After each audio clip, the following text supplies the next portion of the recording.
Somewhat related story from a few years ago. Be me, stargazer. Get a new telescope over the summer. Hazy as fuck for weeks on end due to forest fires, can hardly see any stars at night. New moon is coming up, check the Akim map and decide to camp in the mountains on the night of the new moon. Ask a friend, Jay, if he wants to come, says sure. Get up early and take a 6-hour drive into the middle of absolutely nowhere. We see maybe 5 other cars after the first hour. Get to the spot I had picked out on Google Earth near the edge of a lake, start setting up camp. Get a fire going, cook some hot dogs and set some aside for later. It's like 3 p.m. at this point, so we decide to try to get some sleep. It's miserably hot even in the shade, but I eventually end up falling asleep after about an hour.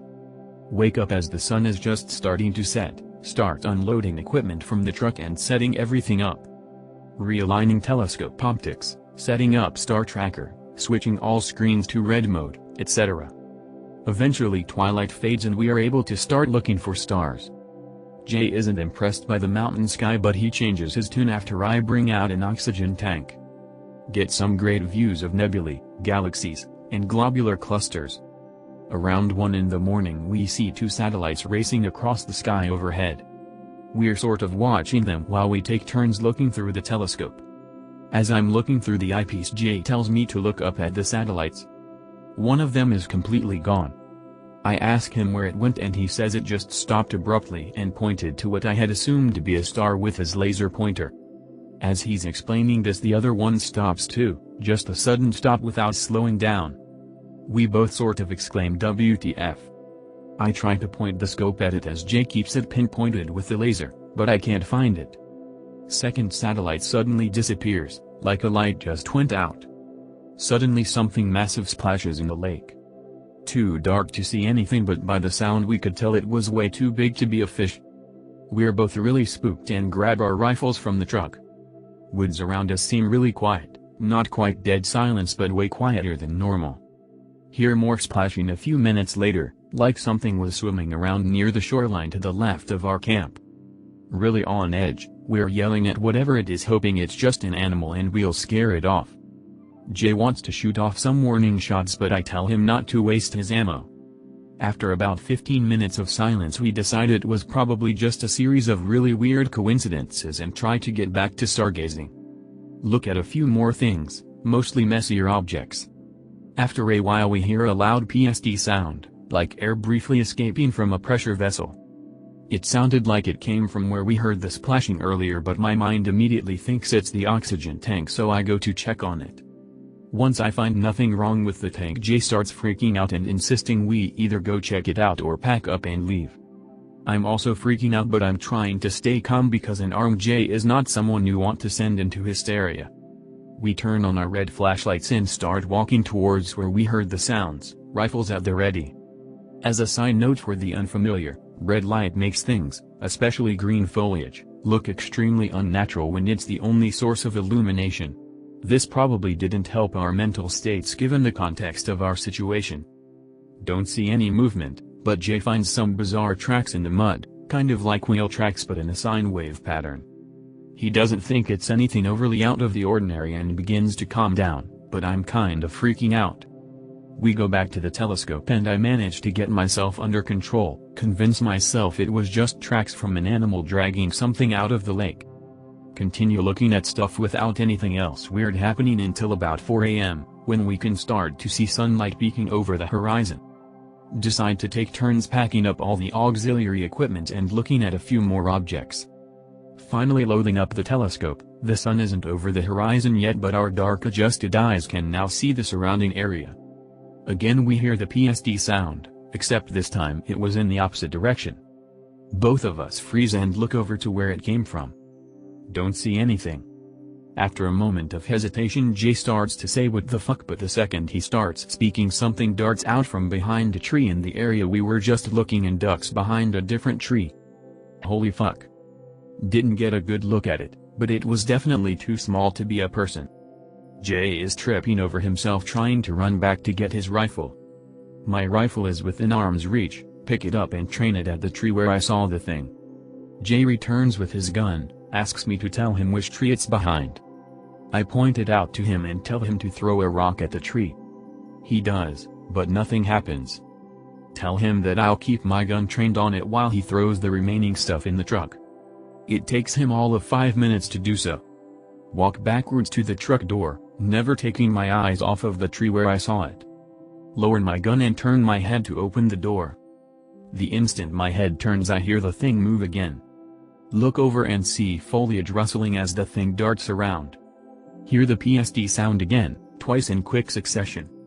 Haul myself into the truck. Jay is watching everything in the truck's mirrors and nearly runs my foot over trying to get the truck moving. Can see the thing moving erratically in the bushes behind us, moving from one area to another extremely rapidly.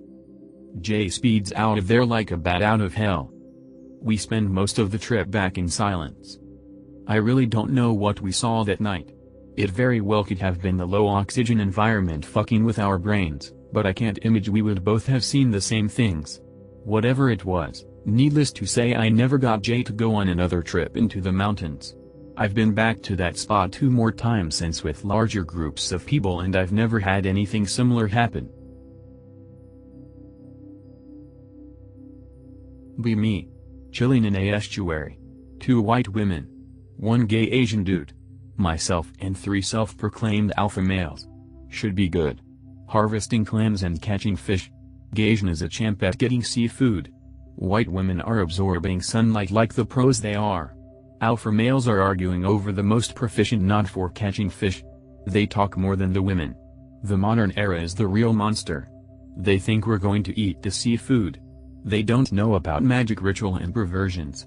Asian has acquired way more than the legal limit of shellfish for our entire group.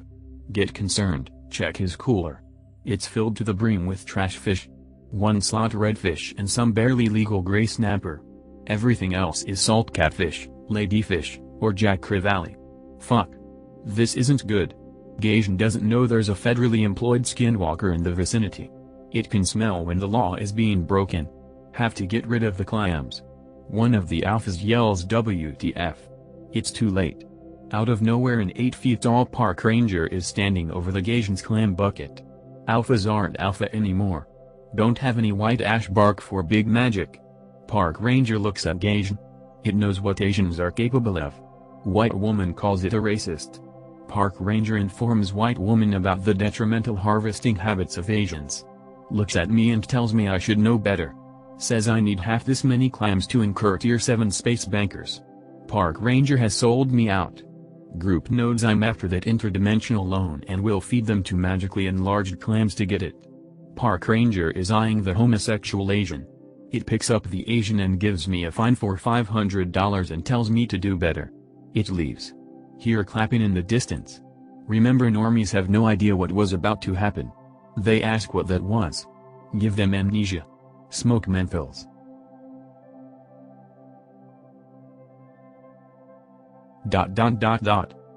Be me. About 14 years old at the time. Eastern Dutch country hick. Live near some pretty cool forests. Go camping, fucking around there all the time as a kid. One day hanging around woods in the evening. Been shooting birds with my air gun. Decide to go home, mom's gonna kill me for staying out so late. Get fucking lost. Shit. Eventually find a small path. Dark as shit now. While stumbling around, hear a rustling sound to my right. Look over. See nothing. Probably a bird whose parent I killed. Keep going. Have this feeling of being watched or something. I ignore it. As I try to find a proper road, I fucking hear something behind me. Quietly, almost sounds like speaking. Doesn't sound human. More like a barn owl. I'm shitting fucking bricks at this point. Look behind me. See dark forest. Then I see movement. One of the trees moved. It fucking moved. I'm frozen in place. See 2 flickers in the dark. It has fucking eyes. I run as hard as I fucking can. Hear it screeching behind me. Finally find the road. Know where I am now. Don't hear it when I'm running home. Avoid forests like the plague. When home I tell my parents what happened. They think it's an excuse. They laugh and tell me to fuck off to bed. Plus you're grounded. MFW. I think I've experienced the sleep aspect of dying. I almost committed suicide twice. On both occasions I'm not sure how I made it out with literally no scratches or injuries whatsoever. Be me. 12 years old. Toying with the idea of hanging myself. Grab a thin leather belt my dad purchased in a market in Mexico. Think of an idea with my ceiling fan. Unscrew the screw that holds the glass globe. Attach belt through one of the holes on the belt. Grab a milk crate. Make a loop with the belt. Place belt around my neck. Lean back slightly. The next thing I know, I'm on the floor doing a weird rocking motion until I am fully awake. The belt is still around my neck, and the fan is laying beside me. Tasha.jpg. My mom is going to come running in at any moment. Reach and hang the ceiling fan. Reset the breaker. Mom still never comes. That's the really odd part. The house I grew up in was on pylons, so whenever any was outside, you could hear something hitting the floor from the 100 or so feet away. She and I were the only ones home. Be me. 30 years old. I had reached my limit. Decide to try to the carbon monoxide method. Drive to the park on B coast. Write a suicide letter. Place a rubber hose in my tailpipe. Place it in the rear passenger window. Roll up the window enough that the fumes can still flow. Sit in the driver's seat listening to music. I leave the driver's side window down in case I back out. I'm still not convinced I will go through with this. In the back of my mind I'm thinking this will be enough to lose consciousness. I was trying to fool myself so I could die. Sit for approximately 2 hours. Not sleepy at all. I lose time. I'm hyperventilating. Fuck. I did not realize I lost consciousness. Don't know how I woke up. Glad you didn't do it, Anon. Stay safe. I'll start with my own, though it wasn't really a proper remote viewing, astral projection. Be me. Familiar with occult practices. 21 and working a pretty okay security job, became a dispatcher. Decent enough pay, no walking and getting to fart around is pretty great. Problem is I'm being abused by my superiors. Not a fan of that and it's getting unbearable. On the side, lead life as a Fey occultist. I've been worshipping a chthonic deity of Egyptian origin. Been pretty good to me actually. Some weird shit's been happening over time as I worship it. Kinda dumb, but I picked up a book by the name of the Jewel Tree to worship the thing and meditate on it. Getting off track though. Skip to me several months into work. Always arrive early, by about an hour. 3 bathrooms at work site, always go to the empty one to do my ritualized worship and meditation like a faggot. Pretty ok.wav. Things start getting weirder as I get further into my practice. Begin to see my god's face but in a sort of pseudo-amalgamal way. Shows up as this weird shadow figure with a smile like a cartoon character. Keeps showing up in mind's eye like this, or as an Egyptian with no face. Red eyes sometimes. Meditation starts causing me to have fully realistic visionary phenomenon when my eyes are closed now. Mostly I just get thrown around to weird landscapes. Edge of a forest. A crashing plane. Somewhere far above in the Earth's atmosphere. Etc. All in all a very interesting time. Only saw one thing that ever scared me though. At work. In bathroom. Finish up first part of ritual, now meditating. Shake around and move without control, the usual. Finally body settles down. Get transported into a 3-dimensional blackness, but there's something similar to some kind of fog here. I know I'm in some kind of landscape, but I can't see any of the details of it.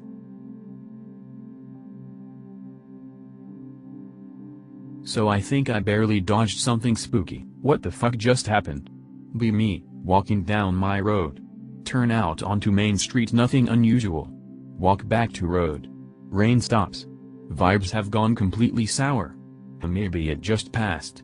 Notice big ass fire. Some guy is stalking it, kinda like Pick but I can't find a good one. He was wearing black. Feel drawn to fire.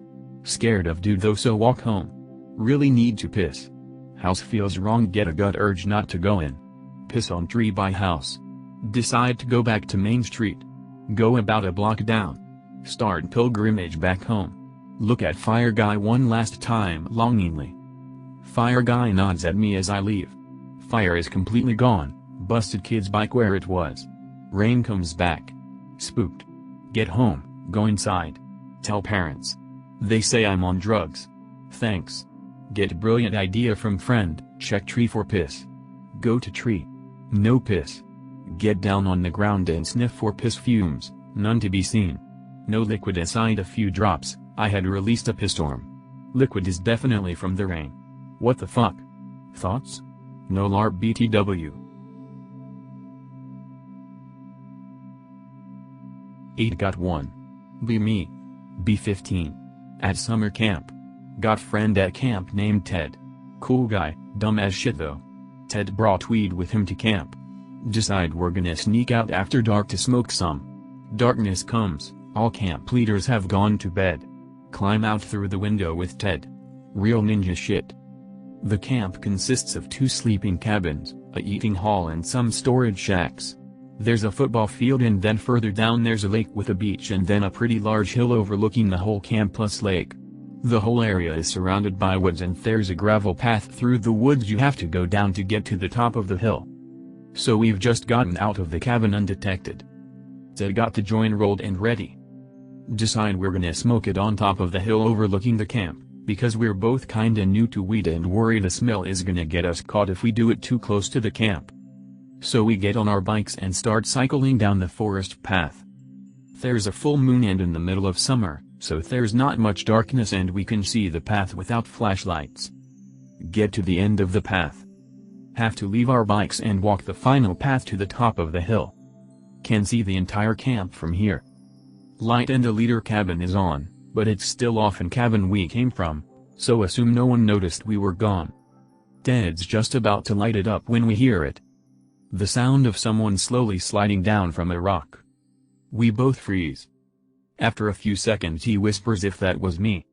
We both sit and listen for a few minutes. Just as I'm about to break the silence hear another noise. The sound of someone jumping down from a ledge.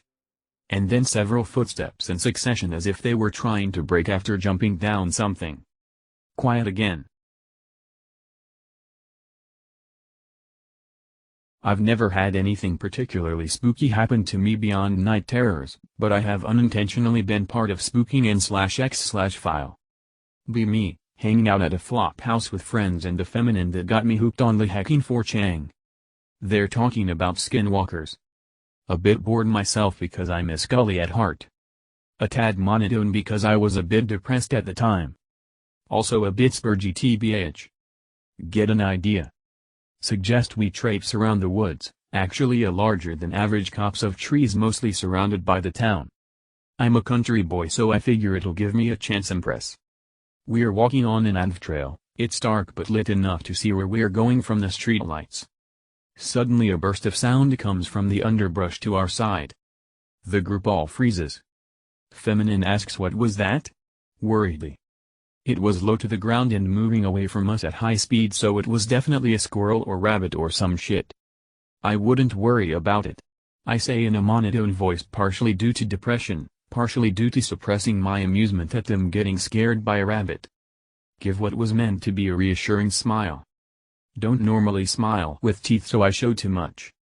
She freezes up, eyes go wide in terror. Confused as fuck till a few years later when I read that one popular creepypasta where the skinwalker says that line verbatim. Have a good chuckle. Be me. Working on a hot day. Staying hydrated, but it's not good enough.